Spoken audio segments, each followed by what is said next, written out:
Now we shall begin. You should answer the questions as you listen, because you will not hear the recording a second time. You'll hear a man talking about living and working on Trinidad.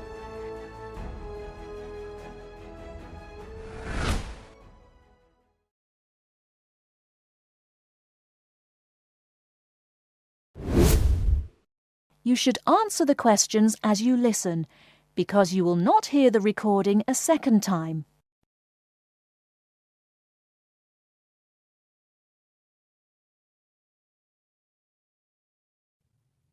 When the actual official carnival starts, it's days of 24-hour dancing in the streets.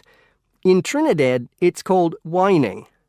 You've probably seen this sort of thing on TV, in the more famous carnival in Rio, or even at the Notting Hill Carnival in London.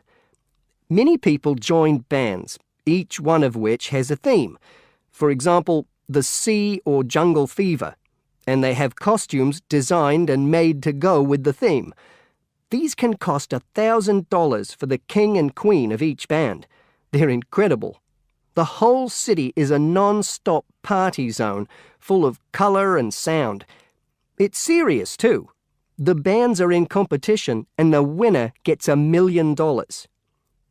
Sorry, I got a bit carried away with those memories. Back to my real job there.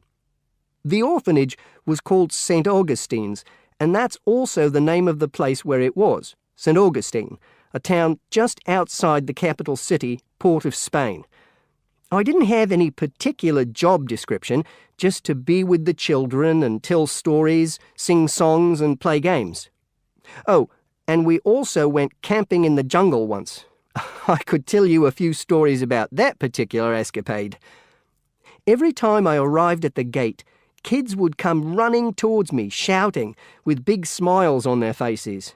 The younger children seemed fascinated by my blonde hair and loved to touch it as if it was something miraculous. The English teaching I did 2 days a week in a primary school for 6 to 11-year-olds. The kids may have been poor, but they all wore neat and clean uniforms and were so respectful and enthusiastic. I've now been teaching for many years in different countries, and I still think those were the best students I've ever taught. What else did I do while I was there? I swam a lot. Can you imagine what it's like swimming with dolphins and with pelicans diving into the sea right next to you? More seriously, I trained to be a Samaritan. That's someone who listens and supports people who have problems with their lives. Overall, what I took from the experience was a sense of being in another culture, or rather cultures. As humans, we all share many characteristics, but we express ourselves in various ways. In Trinidad, there are lots of different communities and religions, and so many different kinds of festival to see. Hindu, Muslim, Christian, as well as some rather mysterious African traditions. There are quite a few Rastafarians too. Trinidad is, as Americans are fond of saying of their own country, a melting pot, where everybody is greeted warmly. Go and see for yourself. I'm not sure how it's changed since I was there, but I'd love to find out.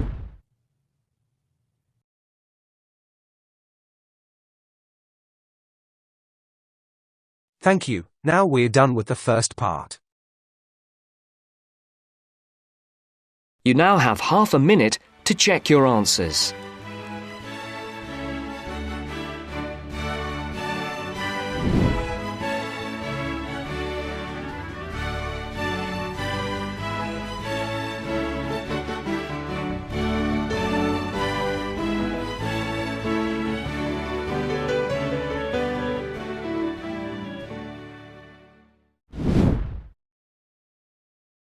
Moving on to the second section.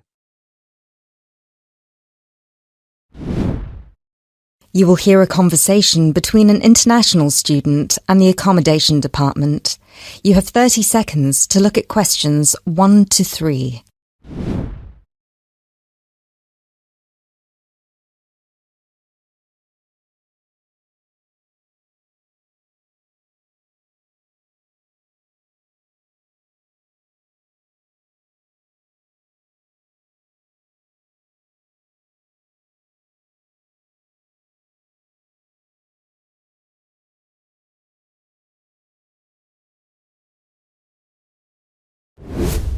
Okay, now there are several options for postgraduate students. Firstly, there is the Trigon. This is a new block near to the station and not far from the main campus. Accommodation is what we call cluster accommodation. What does that mean? There's a small group of rooms, usually 6, each with its own bathroom clustered around a lounge kitchen area which is shared. Oh, I see. That sounds good. They are very popular. The price for these is £99 per week, and we do have some availability left. However, for postgraduate students, there are other options. And what are they? There's another apartment block called The Cube, located near the west gate of the campus.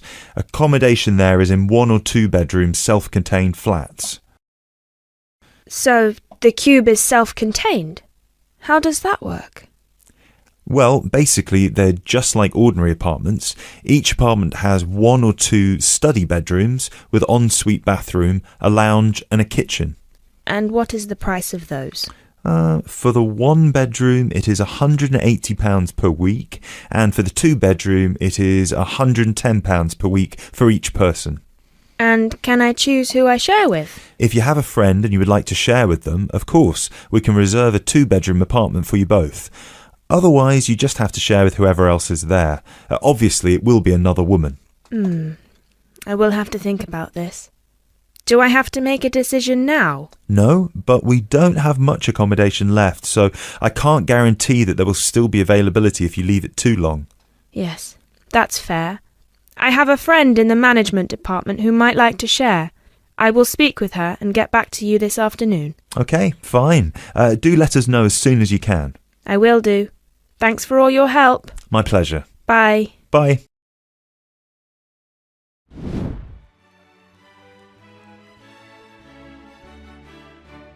That is the end of part 2.